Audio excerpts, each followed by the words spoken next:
All right, thank you, Clerk Buckholz. I am pleased to call to order the meeting of the Cuyahoga County Administrative Rules Board for the benefit of those watching this electronically. We are meeting in Committee Room B on the fourth floor of the County Administration Headquarters Building at 2079 East 9th Street in Cleveland. Notice of this meeting was previously provided to the public by our clerk, Audrey Buckholz. For those wishing to access agendas, minutes, and proposed rules and amendments to rules online, please visit the county's Administrative Rules Board homepage. Click on the Meeting Calendar tab, and then click on the agenda items for any given meeting. We are starting just a little bit late today while we were waiting for the room to clear from the last meeting. So Clerk Buckholz, would you please call the roll for this meeting? It is now 10:44. Awatif Assad. Here. Greg Huth. Here. Mr. Manilow. Here. And Walter Parfiowitz. Here. And Nora Hurley is absent today. All right, the minutes of our March 2025 meeting, yes, it's been that long since we were here together, were previously distributed to the members of the Administrative Rules Board. Is there a motion to approve said minutes? Approve said minutes. All right, Awatif has moved. Is there a second? Second. Greg Huth has seconded the motion. Is there any discussion? All right, those in favor signify by saying aye. Aye. Those opposed? All right, motion carries. Next item on the agenda is public comment related to the agenda. I don't see any individuals in the room. So I believe we can dispense with public comment related to the agenda unless Treasurer Cromis, you would like to comment as a member of the public and not in your official capacity as treasurer. I assume that you'll forego that. All righty. Next item on the agenda is items under consideration for adoption. Potentially under waiver of the two-reading rule, in accordance with our rules, there's only one substantive item on this morning's agenda, is to be presented by a duly authorized representative from the requesting department, and the presentation has to encompass three things. One, a description of the proposed rule and its impact on county operations or the general public. Number two, a statement of the requested action. In this case, it's going to be an amendment of an existing rule. And number three, a response to any commentary submitted by a member of the public. So as to the duly authorized representative requirement, we have with us this morning Brad Cromis, the county treasurer, who can best speak to the proposed amendments to the delinquent tax payment procedures. As to public commentary, before we proceed with the presentations of the item on today's agenda, I would ask our county treasurer and Clerk Buckholz whether you are aware of any written commentary on the agenda item that was delivered by the deadline of 10:30 a.m. today. Are you aware of any public commentary, either one of you? Mr. Chair, members of the board, no commentary at my office. Clerk Buckholz? None was received. All righty, then we can proceed. Mr. Treasurer, would you please present on the proposed amendments to the permanent rule entitled Delinquent Tax Payment Procedures? Mr. Chair, members of the board, thank you for the opportunity to share these updates this morning and to discuss them in a little more fulsome way with all of you. As you know, we adopted these initially some time ago to make clear to the public what the procedures are in our office with respect to delinquent tax collections and what their options are for getting on payment plans and delinquent tax payment contracts with the office. So there are a handful of changes that we're proposing today for adoption. The first of those is found on the first page of the policy, which is a redefinition of what full collection cycle means. We have found over time that the prior definition of the period of time from the end of the prior year's second half collection in July through the end of the succeeding year's collection in December was too confusing for most people to understand. So in discussing that internally, what we really mean by a full collection cycle is a year's collection. So that's what the language change here intends to capture: 2 consecutive tax billings, typically February and July. That's the period during which we would then, once that has concluded, send a courtesy delinquency notice, which happens around this time, September. And then we're certifying delinquencies in the month of October for eventual enforcement thereafter. So that language clarification we think will make that a little bit easier for folks to understand what the period means. There are also some clarifications as to the cited ORC provisions. We found the language in the provisions that are listed there now clearer as to this particular point than the previously cited sections. So that is the first of the changes proposed. The second can be found on page 4 of the policy. We are proposing a change to process with foreclosures that are in, with parcels that are in decreed journalized status in the context of foreclosures. The language provision we're adding is that we're creating an additional exception where we would offer a payment contract, and that is where the parcel owner is on the homestead exemption. The footnote there is that we'll offer a final payment contract with our office as condition of removal from the sheriff's sale. So we arrived at adding that provision in conversation with the prosecutor's office, and in the interest of demonstrating to the public that we are doing what we can to give special consideration to folks who are more vulnerable. They agreed with us that homestead exemption bearing parcels do bear a little bit of extra consideration and have a willingness to do a little bit more work with them if they are in this context. So the downside of that from an operational standpoint is once they are in decreed journalized status, we've essentially gone through the entire foreclosure and they're just scheduled for a sheriff's sale. There are costs attendant to that. The taxpayer is still required in that instance to pay those costs as part of any subsequent contract. So there isn't a substantive impact beyond, time and attention spent on the case. But we do think that that on balance will be beneficial to our taxpayers. And then the last of the 3 changes that we're proposing today can be found on page 6. That is with respect to ineligible properties. Previously, we listed language saying that properties in an active bankruptcy were not eligible for a delinquent tax contract. In consultation with the bankruptcy court, and again, counsel from the prosecutor's office, we arrived at the conclusion that the U.S. Bankruptcy Code does not allow us to do exclusions for folks who are in bankruptcy status from any programs that they would otherwise be eligible for, but for their bankruptcy. So this aligns the policy with the U.S. Bankruptcy Code in sum and substance, and we felt that needed to be addressed also by way of revision. So those are the 3 substantive changes proposed today. Happy to entertain any questions or feedback you may have on those. All right, thank you, Treasurer Cromus. Members of the board, do you have any questions for our county treasurer, or do you have any comments on the proposed rule? I have a few questions, but I'll permit my colleagues to go first.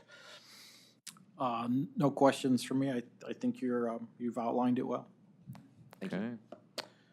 All right, Awatif, anything? Great job for clarifying these and couching the language in a very easier way to understand by the public. So I commend you. And then I just want to note that these are like probably not substantive changes, but there are changes in the footnotes, right? Yeah. That's right, yeah. So the changes in the footnotes on page 1 reflect the definition of full collection cycle. That's the thing I first referred to, and then some additional different citations to ORC. The other footnote changes attendant to homestead eligibility once in decreed journalized status just explicate that we will offer a final payment contract in that setting, and then I believe that's it. The other one is just in the body of the policy itself. Well done. Thank you. Oh, just a few questions then, Mr. Treasurer. Just for confirmation, on page 4, the change dealing with the homestead exemption. The eligibility or ineligibility of a delinquent tax payment contract, I assume, is not statutory. This is something that we can decide on our own, correct? That's right. Those are at the election of the treasurer. We are required to offer a single initial contract in the position where folks are. I'm looking to see where we're at. Occupied properties, I believe that's where we're required to do that. But these additional contracts are completely at our discretion. So we are required under statute to offer them in like one case, but we can go beyond that. That's right. If we want to. Okay. Then the questions, I guess, relating to the homestead exemption. Could you remind us what the homestead exemption provides? Yeah, absolutely. So the homestead exemption provides qualifying residents with a reduction on the value of their property that is used to calculate their tax bills. So it's typically and most utilized by senior citizens, people over the age of 65 who meet income requirements. I believe that figure is around $40,000 now. It changes annually based on CPI, I think, but it's around $40,000 in income. Excluding Social Security benefits and those sorts of things. So that's the primary group that applies to. It also applies to people who are on permanent total service-related disability, spouses and family members of peace officers killed in line of duty. There are a couple of other minor groups that apply that are eligible for a homestead exemption, but that's what the operation is. So these are groups of folks that the legislature has identified as requiring special consideration, and we're aligning our policy with that consideration. Okay, and so the, are related, and my last question is, what percentage, I guess, of those properties that are in delinquent status are going to be subject to the homestead exemption, in your experience? That's Is this an like excellent question, 90%, Mr. or Chair. is this like 10%, or what? I don't have that figure off the top of my head. Anecdotally, it's not a huge percentage, and typically by the time we've gotten to this place, we are already treating homestead eligible properties with kid gloves in many respects. So we're offering payment plans prior to their being in the status of being in a foreclosure. It's very much our preference to get to them in that front end capacity. The number that reach decreed journalized who are either already on the homestead or homestead eligible is diminishingly small in the first case. We do have more of those that are homestead eligible and for whatever reason have not applied yet at that point, whether that's by lack of information or what. So our vision for the application of this, the language here that we're proposing said the parcel owner is on the homestead exemption. We would get them on the homestead exemption if they're not already there as a part of our process of getting them on a new payment plan. Okay, okay. All right. I guess I have no further questions. Anybody else? Any other questions come to mind? All righty then, at this point then in our proceedings, I will, as I always do, remind the board members of our standard of review, which is to determine whether the requesting entity, here the treasurer's office, has the authority to adopt, amend, or rescind the rule, and number two, whether the proposed rule conflicts with the county code. That's our standard of review. Mr. Treasurer, if, would you like this to be considered under suspension of the two readings rule? And if so, would you explain for the record why it's important that we do that? I would.